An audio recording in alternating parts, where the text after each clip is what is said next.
our family, or you're part of Stephanie's fan club, or will be. And thank you very much. I'm relatively new to West Seattle. I volunteer with the Southwest Historical Society, and I am proud to be here and very thankful for the pre-work that Judy did and that Clay did to get this organized, and then I was willing to pick up and run with it. So this is our first session, as you know, and we're glad that we're filling up all the chairs. Stephanie was worried because of the publicity that wasn't out as quick as we would like to have it out, but we're on a roll now. So I want to turn this over briefly to Clay. You know, or I guess all of you know that he's our executive director, and I think this was his brainchild. No? No. Okay. Thank you, Dora-Faye. Dora-Faye Hendricks.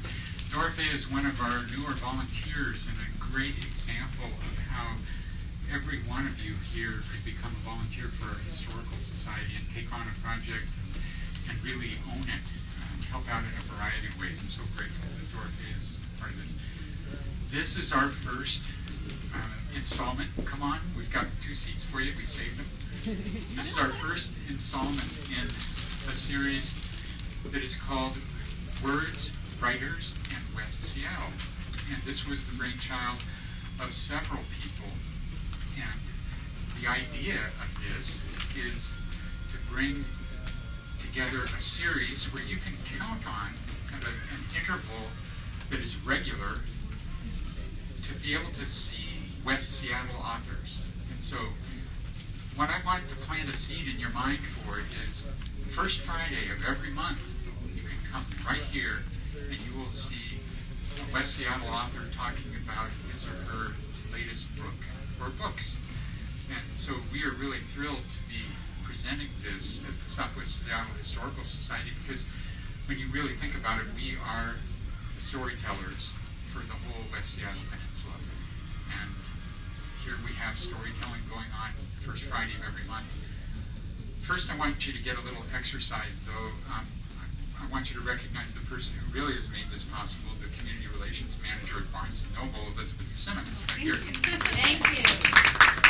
This is a tremendous partnership, and it will only get bigger and better in the future.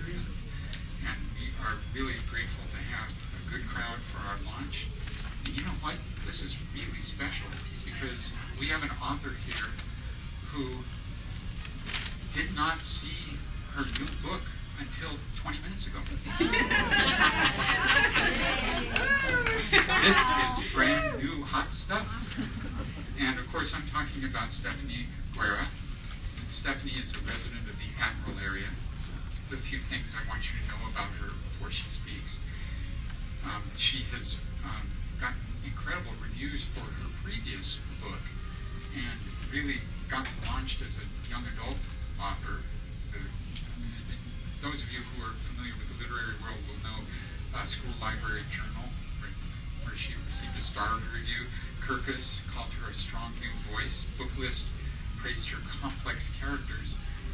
And talk about complex characters. How many of you sometime in your life think that you have been crazy at one point? Well, we have a brand new book by Stephanie that is called Billy the Kid is Not Crazy. And this is depicting a middle school child. She will tell you more about this.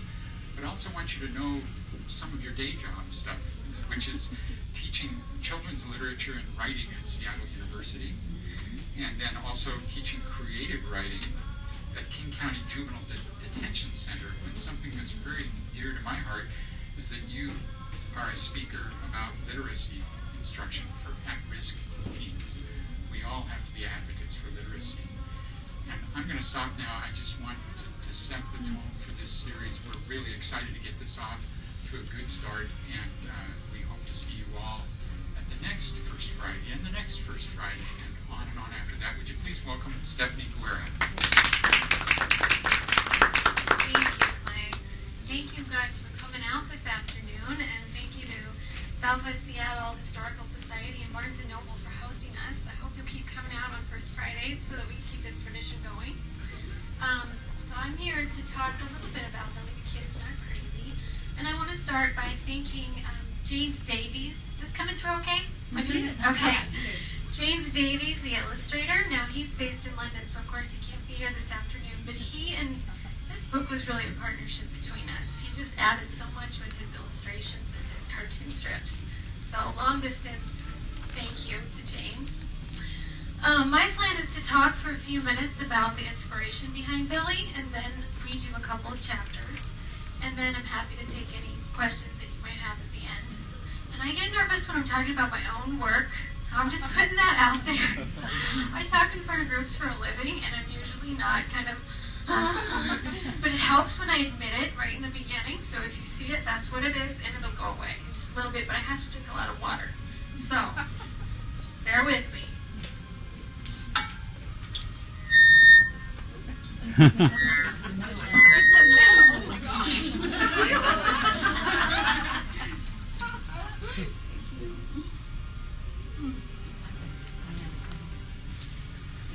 That's just to see if you're still awake. All right. So Billy is my first kid set in West Seattle. My family and I have lived here for 5 years, and we love it. We want to stay here. I've lived in 15 or 20 zip codes before, and this is it. I'm putting down roots. This is the best community. It's just something magical for kids, well, for any of us, to read a book set in our neighborhood with familiar landmarks. And so I wanted to give that to West Seattle kids, specifically to my own two, to whom the book is dedicated. So that's where the setting comes from. And the title character, Billy the Kid, is the main character. The book is told through his perspective. It's first person. And he comes from a tradition of child characters with crazy imaginations who are always getting in trouble. So I was inspired by Anne of Green Gables, Pippi Longstocking, Joey Pigsa. Who loves Joey Pigsa? Toad from Wind in the Willows. And I wanted to, I just feel like childhood is such a, reality and fantasy is so porous during childhood. And some kids have this special gift for slipping past that boundary and kind of creating endless entertainment for themselves. And I wanted to, I have one of those. And I wanted to write a character like that, a kid who became so enmeshed in his fantasies that the world kind of became a stage for his imagination, conflicting with reality in a lot of ways. So the premise of the book is we've got this kid who gets into trouble so frequently through his imagination that his parents take him to see a child psychiatrist. And the story is about what happens with that and how Billy uses his imagination in some positive as well as negative ways. But most importantly, how he finds his own place in his family as the middle child and as the only boy. My main goal for the book is to make kids laugh. That's it. That was my guiding principle all the way through. I also really wanted to reach reluctant readers because as an educator, I just see it as a big problem that we're dealing with. So I really tried to keep it light and humorous. But under the humor, there's some questions at the heart of the book. And I think they're the kinds of questions that kids ask themselves when they have to see a mental health professional for the first time. And they're questions like, does this mean I'm crazy? Or bad? Or messed up? Can I trust this person? What will he or she make me do? So I hope everybody's got one of these handouts. Okay, I'm going to refer you to this. We had last minute, I didn't know for sure if we'd have any of these, so I made these to be sure.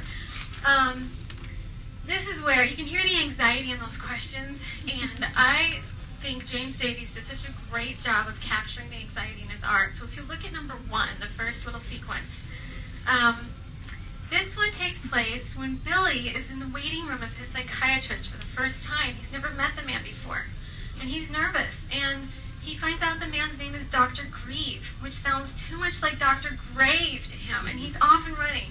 This is what he's picturing. Of course, nothing like what the real doctor is.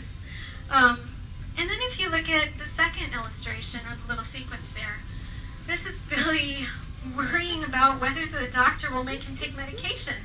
Now, he doesn't have to take meds. That's not what this book is about, but he's heard that psychiatrists sometimes do make kids take medicine, and so he's wondering what that would look like. I kept the psych scenes brief and pretty infrequent because I didn't want them to take over the book, but they're important, and they definitely come from my life. My mom is a child psychologist, so I grew up with this a lot. This is what I heard my whole life long, is therapy talk, which was not always the best. But she would never tell his kids' names. No, she always, kept client confidentiality, but she would sometimes share struggles that kid clients were going through, especially as we got older. And the thing that stuck with me was how she would just turn mental flips trying to get inside their shoes and see things from their perspectives. And also, she believes that in the psychiatric field today, there's a lot of over-labeling and mislabeling. And she's a supporter of therapy without medication when possible. And I think that influenced the story, because Billy doesn't have anything diagnosable. He doesn't need meds. He needs somebody to understand that sometimes adults make the boundaries of normal a little too tight, especially for middle grade boys. But I don't want you to think this is a heavy book. It's really not heavy. It's light, and there's a major subplot about movie making. Billy loves to make movies on iPhones, specifically his parents' iPhones, eventually his own iPhone. And this is where we just have so much fun with the art. Anytime he's filming, it's shown in cartoon strip form from James. And actually, let me talk about the art for a minute and how the text and the art work together. So, picture books. In picture books, the art is doing as much work as or more work than the text in telling the story. And in illustrated books, the story stands alone, but the art is an enhancement. And then obviously in graphic novels, you've got a cartoon strip telling the story the whole way through. Billy doesn't really fit into any one of those categories. It's kind of a hybrid. I really think the art is essential to telling the story. We move the plot forward in comic strip form sometimes, but still it's 85% text. So, not sure what to call it, but it is what it is. I use the art for two specific kinds of scenes. The first are the scenes in which Billy's just going off into La La Land and he's losing track of reality. And art is such a visceral medium that I wanted to use it to kind of underline those moments and really pull the reader into his experience. So if you look at number 3, that's an example. So Billy just got in trouble again, and he thinks he's gone too far this time. His parents are talking about him behind closed doors, and all he hears is a couple fragments of conversation, but it's enough to confuse him. And he starts imagining that they want to give him away. So right there, you're inside his head. This is not happening in real life, obviously. The other kind of scene that I showed through art were movies, as I mentioned. So anytime he's filming with an iPhone, we show it in cartoon strip form with these great film strip borders that James thought up. You can see them on numbers 4 and 5. I really love the design. I just thank you to the designers, too, of this book. And my publisher, Sue Lyons, Amazon Publishing. So with the movies, let's see. Let's look at number 4 first. By the way, if we were like 5 years into the future, it would be so great if I could do a multimedia e-reader version of this and you can actually watch the movies he's making. I would love to do that. But we got these cool cartoon strips for now. So this number 4 here is a little film that Billy makes on his mom's phone to make a not so subtle point. He leaves it for her to find. And number 5, Billy's doing a documentary on how some families treat their daughters differently than they treat their sons. And he's taken the sheet off his mattress and he's put dirt on his face. And he's hunched up like he's cold. And he's starting his documentary, and then his dad walks in, which is why you only see one frame. It gets interrupted. So, let's see. Yeah, that's probably about enough for background. I'll read you the first couple chapters now, and I'll let you know when we get to an illustration. Good luck. All right. Far away. Would you like your chair up there?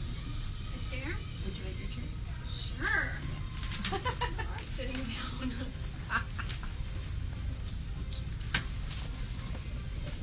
Like story time. Yes. Okay, Billy the Kid is not crazy. Can I just tell you what a gift it is to hold this in my hand for the first time? I really hadn't seen it until 20 minutes ago. I had the advanced review copy, but this is so much better. And I love the color scheme. Okay, chapter 1. I'm going to read about 2 chapters, maybe like 1 page into the 3rd chapter, and maybe 15 minutes. I spent 63% of last month grounded, I say to my dad's back. He heaves a big sigh and keeps typing. I take another step into his office. That's not even counting when I was asleep. Mm-hmm, says Dad, still typing. The bald spot on the back of his head is getting bigger. By the way, Billy's 10. I stare right at it and think, let Billy off grounding, let Billy off grounding, let Billy off grounding. I picture the thoughts melting into a fuzzy little line going straight into his brain. He doesn't turn around. I kick the door. Cut it out, Billy, Dad says without moving. I know you don't like being grounded, but you need to deal with the consequences of your actions. Words like consequences make me want to scream and rip the licking stuffing out of the back of his chair. But Dad! I can hear my voice creeping up into that horrible little kid whine that no 10-year-old should make, but I can't help it. Dad finally turns around. His office chair creaks loudly as it swivels. He presses his hands to his eyes, like maybe when he looks again, I won't be there anymore. But I am. Billy, why were you grounded for 63% of last month? I'm quiet, and I know we're both thinking of all the stupid stuff I did. And there's where. You have an illustration. Let's see, number 6 and 7. 6 and 7. So on the left-hand side is what Billy is imagining, and on the right-hand side is what's really going on. Can I have another chance, I ask? Dad shakes his head. But I'll cut you a deal. Dad's a lawyer. He's big on deals. If you stay out of trouble for the next week, you're off grounding, and I'll take you and Keenan to Wild Waves. Really, I say? Keenan, that's my best friend, and I have been waiting forever to go to Wild Waves. We made a pact we'd go on the kamikaze slide for the first time together. It's this water slide that goes straight down for like 300 feet and dumps you in this huge pool. A kid broke both legs on it last summer. Yes, really. Just stay away from trouble. That's all you have to do. Dad gives me a hard look. That means no cousin of trouble, not even an imaginary friend of trouble. Then he waves me away and turns back to his computer. I get out of there fast before he can change his mind. Wild Waves will be awesome, but I'm still stuck in this boredom machine for another week. I head to the kitchen where my mom and sisters are hanging out. Adrian is 13 and Betty's 6, but they're the pukey perfect twins who never get in trouble. They even look alike, with snobby noses and freckles, and they both love horses. But the thing they have most in common is they think I'm an idiot. Right now, they're helping my mom bake soda bread. There's definitely a girl team in my house, but no guy team, because all my dad wants to do is read about Roman law and watch the History Channel. Adrian gives me a suspicious look when I peer over her shoulder. That looks like an arm, I say, poking her log of white dough. A corpse's arm. Stop touching it, she snaps. Betty has her own piece of dough, and she's snicking raisins on it in a smiley face. It's the Loch Ness Monster, she tells me. Betty is very into monsters, especially ones that people claim are still alive. Mom smiles at me and keeps kneading her dough, humming something about a tractor. She's got her earbuds in, so the rest of us don't have to hear her country music. Mom grew up in Georgia, where that's all they listen to. I plop into a chair at the table behind them. Mom's phone is sitting there, so I take it off the charger just to look for a second. I want a phone so bad. Adrian got one when she was my age, but Mom and Dad say I'm still not ready, although they never tell me what ready means exactly. I love the apps, but most of all I love the camera because it can record video. Dad used to let me make movies on his phone until I sort of erased a bunch of his files. Now I'm not allowed to use it anymore. But Mom never said I couldn't touch hers. I switch it to camera mode and point it at myself. And that's number 8. Welcome to jail in Seattle, Washington. I'm interviewing Billy March, who's locked up for a list of crimes. Billy, how does it feel to know you won't see daylight for the next week? Bad, sir. I need to find a way to break out.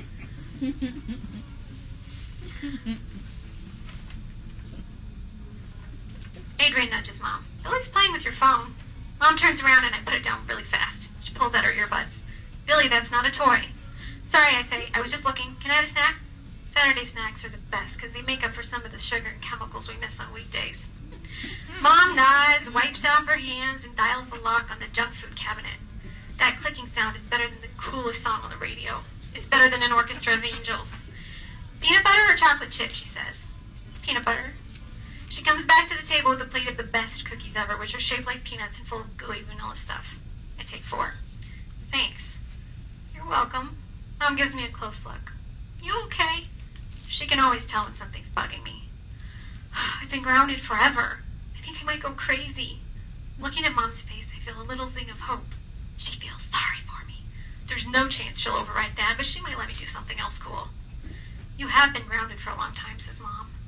I'm so bored, I say in my most pathetic voice. He's trying to make you feel sorry for him, Adrian throws in. Mom ignores her and pats my shoulder. How about this? I'm not going to unground you, but once I finish the dough, I'm going shopping at Walmart, and if you want to bring Keenan, you boys can come along. Really? I jump up and my chair goes flying. I stand it back up. Can I call him now?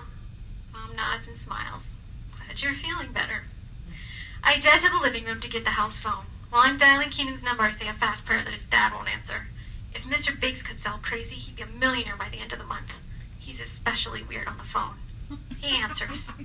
Yeah? Hi, Mr. Biggs, is Keenan there? Who wants to know? He's heard my voice a billion times, but he still asks the same question every time I call. This is Billy March. Billy. No, don't know any Billy. I sigh. Mr. Biggs is in a good mood. He's gonna mess with me. If he were in a bad mood, he would have just hung up. Billy, Keenan's friend. Billy, Keenan's friend, says Mr. Biggs. That don't tell me nothing, boy. What do you look like? I have red hair and green eyes, and I'm 4'5", and I weigh 70 pounds, and I live at 980 48th Avenue. Mr. Biggs busts out laughing. He must be in a really good mood. 70 pounds, you little bag of bones, or what? Okay, kid, I remember you. Hold on a second. Keenan! He roars so loudly in my ear that I almost dropped the receiver. Yo, Keenan! Then another receiver picks up, and Keenan says, hello? Keenan, you got a skinny friend with red hair and green eyes who lives at... What'd you say, kid? Hey, Billy, says Keenan. Mr. Biggs chuckles and hangs up. Hey, man, I say, you want to come over and go to Walmart with me? Your mom let you off grounding? Nah, not really, but she's going there. We could probably mess around in the arcade while she's shopping. Okay. Keenan sounds a little bitter. He's never grounded, but when I am, he's limited to boring stuff, too. Guess what else? My dad said if I'm good all next week, he'll take us to Wild Waves. There's a silence. Then Keenan says, a whole week? You gonna be able to do that? Yeah, I say, for Wild Waves? Of course I am. Okay, man, but Keenan doesn't sound like he believes me. That's all right, I'll show him. You coming over now, I ask? Yeah, I'll be right there. He hangs up. I make a V with my arms for victory and jump in the air. Jailbreak. All right, that's chapter 1. One more chapter. A few things about Keenan. He's very black, like black, not brown black, and very short and very smart. But he doesn't act like your typical nerd. You would never catch him raising his hand to answer a question, for example. And he doesn't like to admit he's in GATE. That's a program for smart kids that we're in together. It's only once a week, so it's not too bad. He's also the second fastest runner in our class, even though his legs are probably half as long as most of the other kids. But the best thing about Keenan is that he's laid back. Nothing shakes him. Having such a crazy dad, he's already seen it all. While I'm pulling on my shoes, Keenan knocks on the door. He lives only a few blocks away. I hop over and open it. Hey, Billy the Kid, Keenan says. That's a name I got last year when we studied the Wild West in Mr. Ortega's class. The real Billy the Kid was an outlaw who did crazy stuff and got in lots of trouble. I guess I sort of reminded people of him. Hi, Keenan, Mom says from behind me. That was fast. Give me a minute, I'll get my purse. Yes, ma'am. Keenan calls all grown-ups sir and ma'am, which fools them into thinking he's good. In a few minutes, we're all packed into the SUV, which is the worst car ever. Adrian calls it the gas beast and tells stories about dead baby birds and oil spills when she wants to get on Mom's nerves. Dad didn't want an SUV at all, but he finally said, okay, if Mom had to be just like every other mom in West Seattle, we could get one. I said we should get a Lamborghini, but nobody listened.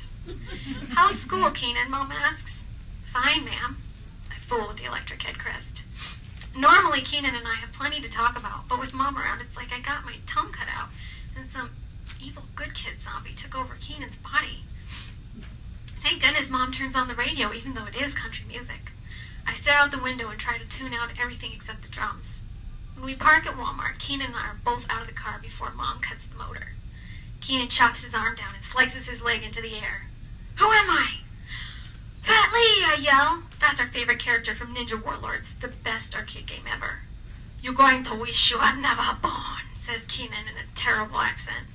Quit goofing before you get run over, says Mom. Come on. What time should we meet you back here, I ask. We're going to the arcade. Maybe it's the way I said it, kind of confident, that makes Mom feel like she has to take me down a notch. Maybe she used up her whole ration of nice earlier. She shakes her head. You're still grounded. You boys can go to the arcade next week. But Mom! Excuse me? You mean to tell me I let you bring a friend to the mall even though you're grounded and this is the thanks I get? I don't know whether to point out that calling the Walmart Center a mall is like calling a raisin candy or to just implode. I open my mouth and all that comes out is another BIT! No more buts, mister. Come on. Don't make me sorry I let you bring Keenan. That's an old parent trick. Bring the friend into it. Then the kid will shut up out of sheer embarrassment. I look at Keenan, ready to bust. He shrugs, which says it all. Calm down. No problem. It's cool. Nothing phases Keenan. I shrug back at him and we follow Mom into the store. She grabs a cart and starts off down the center aisle. We practically have to jog to keep up. If I could pick anywhere to live, I'd pick Walmart. I'd live in the camping section in one of the tents, and I'd eat candy bars and potato chips every day for dinner and play video games on the big screen TVs. And I'd watch movies, every single movie they have, especially the ones Mom and Dad say I'm too young for. If I got tired of sitting, I'd just go to the sporting goods section and play wiffle ball and ride bikes through the store. Mom must feel a little bad about not letting us go to the arcade, or else she wants to get rid of us. Because she stops at the toy aisle and says, "You boys can stick around here if you want. I'll be back in half an hour." How come she's letting us stay here by ourselves, but not the arcade? Keenan asks as soon as she's gone. I shrug. I don't know. Maybe she's got it measured out by radius. Like if we're within 300 feet of her, it still counts as grounding. Keenan pokes a Barbie in her plastic case. This place is dumb. Everything's for girls and babies. He's right. There are all kinds of dolls and baby toys, and some cruddy plastic race cars, but not much else. Even the Slinky toys are in cardboard wrapping, so you can't play with them. I take a G.I. Joe off the shelf and point it at Keenan. He takes one down and points it at me. We look at each other, kind of embarrassed. This is lame, I say at the same time that Keenan says this is stupid. You want to just hang out by the windows and play the car game, he asks. Keenan makes up cool games. He came up with this one when it was raining and we couldn't go outside. It's pretty simple, but fun. We sit and watch for cool cars, and as soon as one goes by, whoever screams, "Mine!" first gets the car. There are other rules, of course, like if you scream "mine" at the same time, you have to have a wrestling match for the car. Or if you accidentally say "mine" when an uncool car goes by, the other person gets a free punch. The whole front of Walmart has windows, and there's a section by the automatic door that's all windows. That's where we go, and we stand on a wooden bench right by the door so we can press our faces against the glass. The game starts out awesome, because a Hummer and a Mazda RX-8 drive by one after another, but then we start seeing the same old Civics and Corollas. I zone out, watching the wind whipping trash all over the parking lot and people wheeling their groceries to their cars. People are funny. Even if the cart stand is closed, they'll shove their cart in some corner where it doesn't belong, like on the median or in another parking spot. It looks like this one scene in Clone Wars where all the labor droids are left on a field. What if the shopping carts really could think like droids? That would be the worst, having to haul stuff back and forth every day, than getting left right where they could get run over by a car. They're at the bottom rung of their species, if you think about it. Other vehicles get motors, engines, horns, lights, leather interiors. Shopping carts are just sad little grids of metal bent into boxes and put on small wheels for slave labor. If I were a shopping cart, I would rebel. "Mine!" shouts Keenan, but I don't even care that he bagged a brand new Jeep. My eyes are on the empty car slowly rolling down the parking lot. "It's alive," I whisper. "Huh?" says Keenan. "The shopping cart, it's a droid starting a rebellion. They're going to wipe out the human race. We have to stop them." "Yeah," Keenan says and jets out the automatic door. I never have to talk him into anything. I admit it. There's a moment when the thought of Mom runs through my head. But there isn't really a choice. My best friend is out there battling an army of I realize they're mutant, droids, and I'm supposed to sit by and watch. If I were a commander in an army, would I whip out when we met the bad guys? Heck no. I tear out the door after Keenan. I'm sprinting across the lot, cement slapping against my sneakers, cold air racing down my lungs. The droid is going faster, barreling toward us like a tank. And that is number 9. You can see the sequence. This is what he's imagining.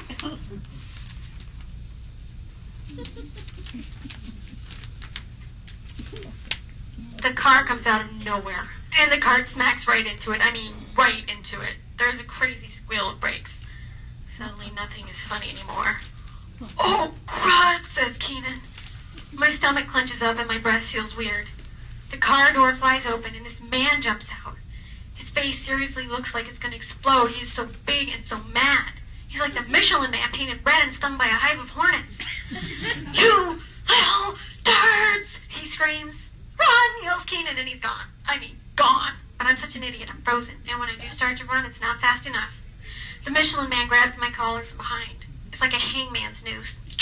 I gasp for air, and my arms are flailing like they're still going somewhere. "You're paying for my car door, you little turd," the man spits out. He leaves his car right there in the middle of the parking lot and hauls me toward the sidewalk. And this is why Keenan is my best friend. He comes back. Dude is so fast, he probably could have traveled back in time and got himself an alibi. But he comes back for me. He looks annoyed, like he got stuck with an idiot sidekick who needs rescuing, which I guess he did. He looks at the Michelin Man and goes, "Come on, let him go. It was an accident." The Michelin Man whips around, grabs him by the collar, and says sort of snide, "Yeah, I noticed. Okay, Buster, your parents can pay the other half of the bill. Or maybe I'll just let the cops handle it." The automatic doors hum open and he marches us into Walmart. I blink in the fluorescent light. The word cops pounds in my brain like a 5,000-ton hammer. Did he say he was calling the cops? Cops, cops, cops, cops. My mouth is so dry it prickles. Somehow, I don't know how, my feet are still working, stumbling over the shiny floor. Keenan yells, "Mrs. March! Mrs. March!" He's flipping around like a fish, but the man's still got the back of his shirt. I look in the direction he's staring. A lady in the same color shirt as my mom is turning down an aisle. It might be her, but it might not. "Mrs. March!" Keenan bellows again. "Who's Mrs. March?" the Michelin Man snarls. "Is she supposed to be watching you?" My eyes stay glued on the aisle where the lady disappeared. And then, like a movie in rewind, a leg comes out, and then a blue shirt, and then my mom's blonde hair. She sees the guy holding us, and she wheels around her cart and comes walking toward us fast. "Billy," she says, and the look on her face is terrible because it's more sad than mad, and that's the worst look of all. "What did he do?" Mom asks, not even looking at me. When she gets mad, her southern accent comes back, and it's really strong right now. The guy is holding my arm so tight it feels like it might get pinched off like an arm on a Play-Doh man. "This is your kid," he says. "Lady, him and his friend." I tune out. I start counting tiles, looking anywhere but at Mom's face. "I knew we wouldn't get to go to Wild Waves," whispers Keenan. I give him a dirty look. He shrugs like, "What?" "All right, that'll work," says the man. "We don't have to involve the insurance company. I got a guy who can do it cheap." His voice is so nice he sounds like a whole different person. Mom has that effect on men when she wants to. I look up and sure enough, she's doing it. Her whole face is looking all sweet and helpless and nice. I bet that Betty, my little sister, will be just like that, and I'll have to spend my whole high school life fighting off jerks who want to go out with her. Mom's face stops being nice the second she looks at me, though. She pulls her keys out of her purse and holds them out to me between her thumb and pointer finger, like she's giving me a dead cockroach. "Get in the car," she hisses, "and stay there until I finish paying for the groceries. Do you think you can manage that? Do you think you can get to the car and sit inside for 10 minutes without getting into trouble?" I nod and take the keys. The terrible thing about my mom is how guilty she can make you feel. Like you put sticks in the wheels of a handicapped kid's wheelchair or called somebody's grandma a perverted cuss word. But she's right. I am bad. I am never having kids in case I end up with one like me. The car ride home is the worst thing ever. Mom doesn't say a word except for when Keenan says, "Sorry, Mrs. March." And she says, "I'm sure you are," in such a sarcastic way that even Keenan looks scared. Nobody makes a peep until she pulls up at his house and lets him out. She doesn't say anything about telling his dad, though. Mom wouldn't do that. Keenan runs up the sidewalk, and then it's only a few minutes until we get home. All I can think about is my dad. He'll want to know why I did something so dumb, because he's a lawyer, and he always wants to know my motive, except I never really have one. He's going to give me a look and wait for me to explain. It'll be like we're in court. "Do you want to tell us exactly what happened when you wrecked the man's car?" he'll say.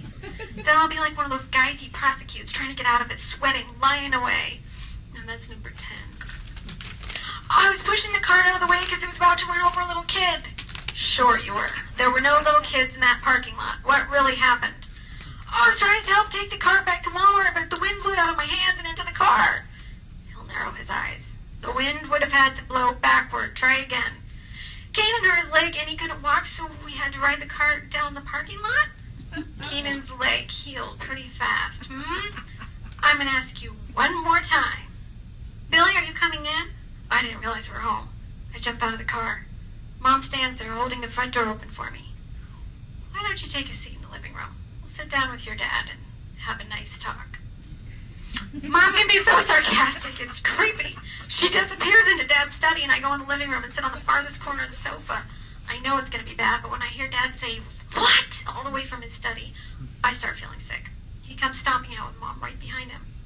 "Sounds like you had some fun at Walmart." Dad's glasses are pushed up on his head, which is a bad sign. It's important to remember that anything I say right now is wrong.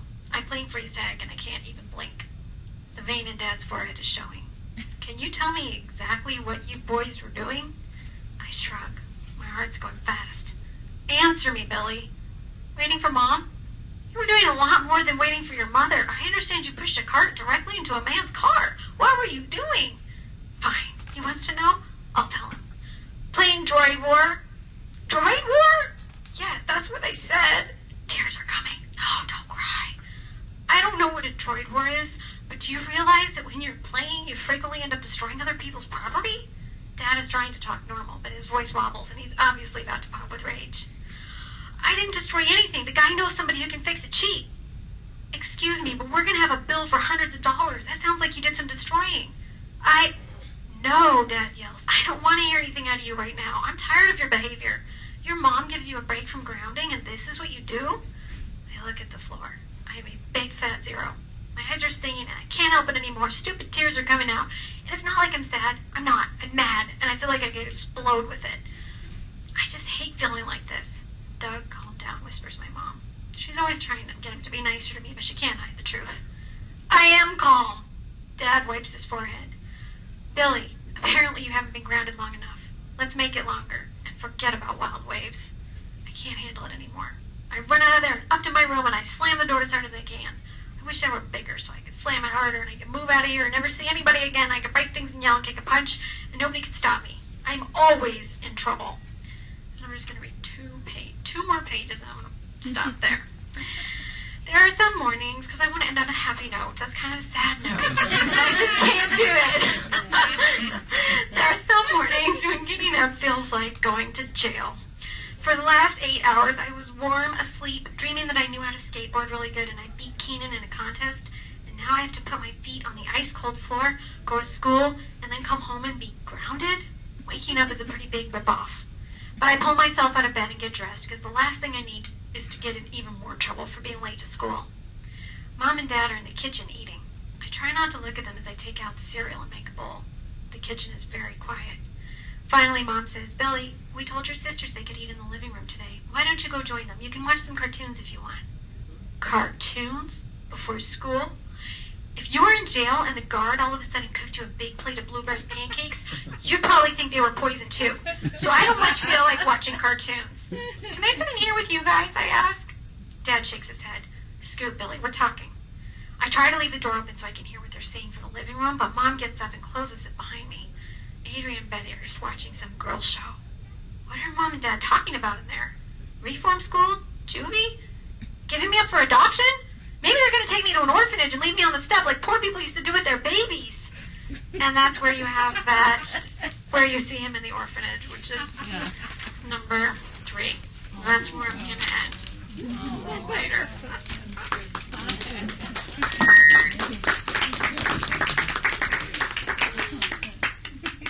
Thank you so much, Stephanie. We would like to have a question and answer session here, so you can stay right where you are. But first, we want to have Elizabeth come and tell you about the context for the series. Come on up, Elizabeth, and then we'll do a question and answer. Okay. All right, so everyone, thank you for coming. I wanted to especially thank Stephanie Guerra for the wonderful reading of her book. This is basically a fundraiser for the Seattle Historical Society, and so each of the months we will be having a book fair, and all of the purchases that you make today and within those book fair times will count towards will go towards the proceeds of the book fair, and the Southwest Seattle Historical Society will be the benefactors of that. So I'll give you all flyers. They're little green flyers. They look like this, and if you use these to shop in the store or shop online and in the next week, just tell people that you're part of this book fair and your purchases will go to help them. Oh, so, perfect. Awesome. Thank you. Nice. So, questions? I have a question. How old are your girls? Oh, I have a son who's 7 and a girl who's 4. Oh, perfect. Yeah. 7-year-old likes this book. Oh. I was going to ask, what age group did you write this for? 9 to 12. Well, yeah, I think 8 to 12. My 7-year-old read it, and I I think it's appropriate for him. But I think it's intended for 8 to 12-year-olds. Oh, there he is. Billy the Kid showed up. I have a question. Sure. Tell us a little bit about Torn, and how does Billy the Kid relate to that? In other words, how did you grow from Torn to Billy the Kid? I am just all over the map with what I write. They're not related. They're very different. I'll start by telling a little bit about Torn. That's a young adult fiction novel, and it's really the story. I think it's my reaction against all the romance in the YA genre. I wanted to write about a friendship, because when I was a teenager, that is what really defined my experience with the girlfriends that I had. And we kind of supported each other through high school and through some of the things that our parents didn't always know that we were going through. And so this is the story of two unlikely friends. A Latina girl who is really helping her mom raise her younger siblings. She feels she's a high achiever. She feels a lot of pressure.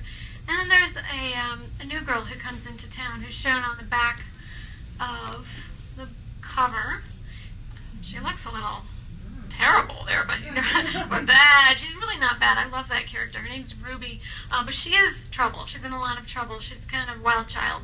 And it's really about how these two opposites balance each other out and help each other through some pretty dramatic challenges in terms of some of the stuff that they're going through. I think that's the bite-sized version. And in terms of how they relate, they just don't. They're so different. If you had a 180 spectrum, Torn's here and Billy's there, and I have a couple more coming out in 2015 that are over here, and then one other one that I just finished that's over here. It's a mafia book, so I'm not consistent. Was Torn so serious that you thought you might go to humor to make a point, or? Oh, that's a good question. What is your process in deciding what you're going to do next? Torn wasn't that, there's humor in Torn. If I write a book, I secretly want to be funny. I just want to. And I'm not always, but I always try to work it in somehow. So I feel like there's humor in that one. But I think the reason I went to Billy is because I'm a character-based writer. I write based on a character rather than a plot. I'm never somebody who has some kind of, $1 million idea like Hunger Games. I'm just not that lady. But I do think of these people that I just kind of fall in love with. So Stella and Torn was one of them. And then Billy is another. As I said, reading stuff like Anne of Green Gables and Joey Pigs, I had to try to, contribute to that tradition somehow. Yeah. Do you write several books at a time, depending on the character kind of coming through on certain days, or do you just write one straight through and then I stagger. jump to another? No, that was a No. great question. I do stagger because I have to have some distance from it in order to do any kind of revision. So I'll, power through a draft or half a draft, and then I leave it alone for a few months and work on something else, and then come back and tinker with fresh eyes, and it's sort of a back and forth. So usually there are two things on the burner at one time. But I also am a researcher, so oftentimes it's not two fiction works. It's a research article or a research study, as well as one piece of fiction to keep me sane. Is Torn your first book? Yes, it is. How did you get first excited about writing, period? Oh boy, that was like since I was 5, 6. Whenever I first learned how to write letters, that was the goal. I think the first time I attempted a book, I was in 3rd grade, and I wrote 30 pages about this Aztec princess whose lover was getting sacrificed. It's kind of deep. My dad brought me home, and my dad's really a historian, and he's an Egyptian historian, but that time it was the Aztecs, and he brought me the Aztec book, and it was all over. So Sounds like a good book, actually. I don't know why I might need to pick that one up. I'm always fascinated with people who practice what they teach. Can you tell us a little about how your own creative process plays a role in your instruction and the students that you work with? Hey, that's a good question. Can you repeat the question? And how I teach, how does my own creative process inform the way I'm interacting with my students and helping guide them? So my students are K through 12 teachers who are in the Masters in Teaching program. 2 of them are back here, Sunny and Paula. And they're basically, most of them are already classroom teachers, and they're coming back for their Masters. And it really feels collegial. So they're creative folks in their own right, and I just feel like talking about the fact that I'm actually out there practicing what I preach, kind of writing, and then it gives me maybe a little credibility. I don't know, guys. You tell me. And because I teach at the juvenile correctional facility, that has really helped because I'm actually with teens, and I feel that I can help my teachers who are students more because I'm constantly dealing with the same population that they are. And then I volunteer at my kids' elementary school, so I got the little ones too. I love them. They're so cute. Okay. Oh, one more. I'm curious about what you do. I mean, you teach at a correctional facility. Is it a sit down and be quiet class? Be nice. Imagination too. They run me. No. So actually, I want to give a hats off to Seattle Office of Arts and Culture because the reason I'm teaching there is through their grants. I've gotten a grant for 2 years now to keep this program going, and I actually have some young people that are volunteering with me now, not really young, 20s, who I'm sort of training, so we're expanding the program. And the way it looks is it's literature-based, so I always find a selection of literature. I don't ever read from my own stuff, but I find literature I admire. I start the class by reading, a short excerpt, 5 pages, 10 pages, and then we use that as a springboard for our own writing activities. And I typically work with young adult fiction, street fiction, genres that they can really relate to and that are accessible to them. And it's been great. And lately I've been experimenting with visuals prompts too. So I'll bring in pieces of art, or I'll bring in magazine cutouts, anything that can kind of give them a prompt for writing. That's been good. Thank you so much. Thank you, Barnes Noble, for hosting us. Thank you, Elizabeth, for putting this together. And thank you, Southwest Seattle's Historical Society. I'm so excited. I'm going to be here every first Friday.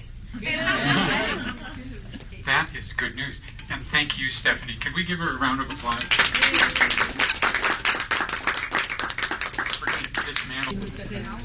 So when you come in, the back of the room, there's the reception over here, and the bar is always here.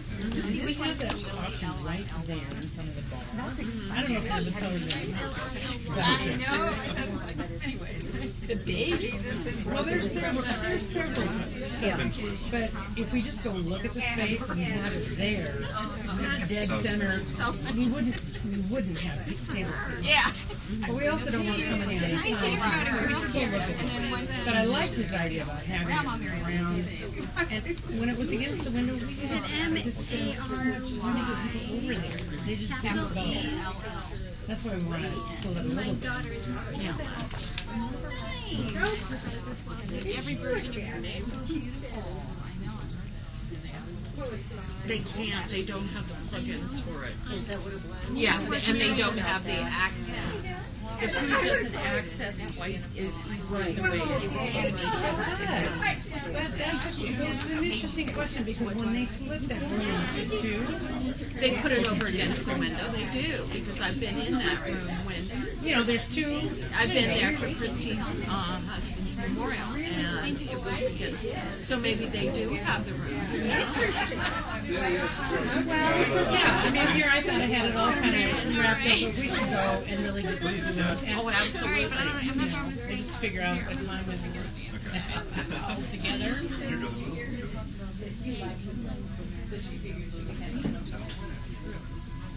160. Is it 160? I don't know. I looked at it, but I don't remember it off the top of my head. Christine literally put almost 90 people in half of that space. I mean, we were crammed in there like sardines for her husband's memorial because originally she didn't think anybody was going to come on. And then suddenly a million people came and spoke, and she was totally shocked because she had, initially thought she had 30 people. And then suddenly everybody who worked with him called up and said, I want to come and talk and do this. And she was like, okay. Yeah. So, no, you can really pack that room, but we don't really want to pack it. So that way film can't go around. Well, I was as a person who wrote literature last night, Economic Institute, Economic Organizing Institute, I teach at Western Manual,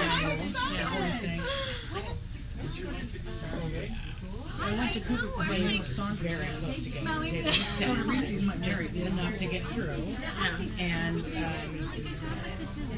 26 tables. That's probably what it was. He put me on video and raised well over. No, Jason did. Yeah. Okay.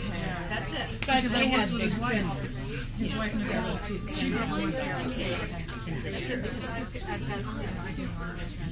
They were doing raise the cattle. That's a totally different kind of thing. Oh, I have all to go and look. It's a totally different. It was they had one speaker, and then that was the next thing that they did, and then they had.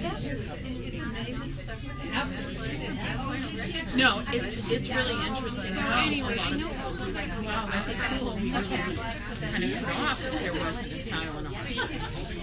I did. I talked to the long thinking that we give people a different venue to give and get everything done for the gift. I ended up getting my bachelor's degree from the school district at City University. Really, it's and then really Sonny and I, I went over to Bellevue today to pick up this anchor. I have not unwrapped it. It's like about this big. I have no idea this.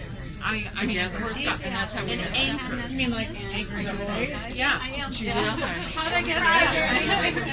What are you going to do? And we've been like best I friends guess so. since. I have no idea. Found out that our kids were She's scouts a friend together in of two Florence. She different went to troops. school I mean, with Forbell. we've had connections for a long time and didn't even know it. And I mean, she's very, I mean, when I saw her and her husband look great, why they're not coming to this thing, they're very, healthy looking. I mean, I expected somebody to be, and she instead was like Forbell, and I went, what are you not coming for?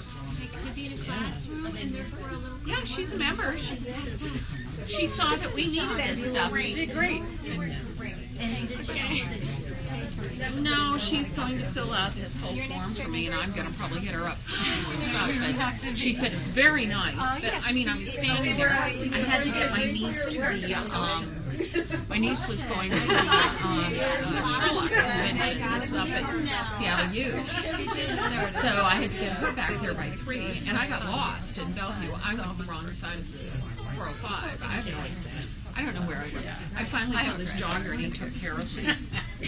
Got his iPhone out and said, no, because Lisa's got an iPhone, but she can't figure out how to get on the map. And this man, I just stopped him, and he just took care of it all and said, look here, this is what you're doing. I know I do. London raises Washington. You know, it's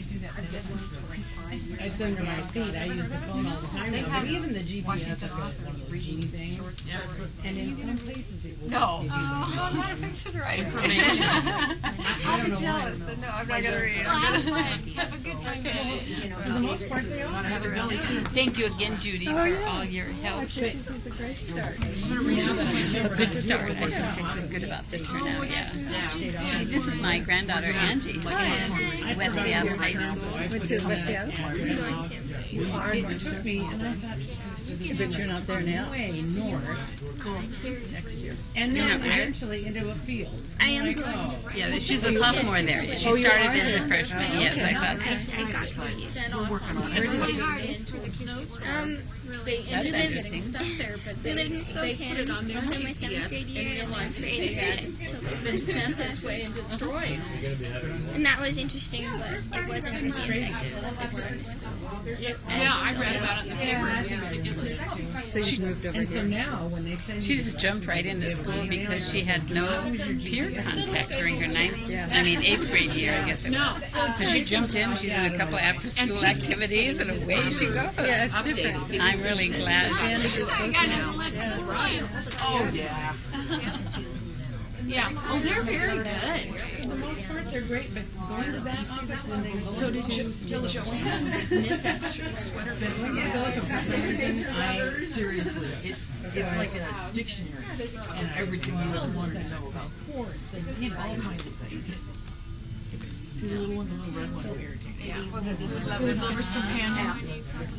Best book ever.